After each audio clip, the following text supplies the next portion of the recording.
Hi, this is Noah from Screen Print Exchange. I have my old lifespan treadmill. I'm taking it apart because there's some faults with it, but I'm showing that the speed controller is working.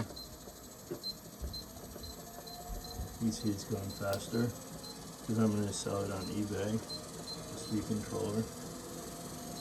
I'm going to go slower. So,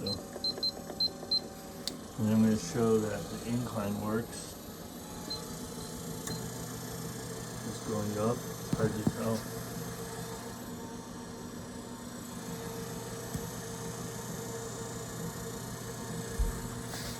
Tell from there. I use this treadmill a lot. So much that it's starting to rust from sweat. But the motor is overheating a lot on this one,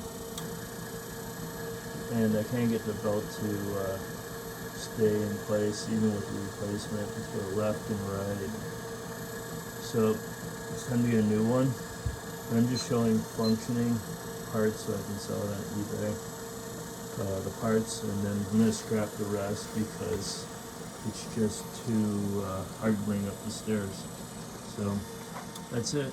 It's a lifespan treadmill.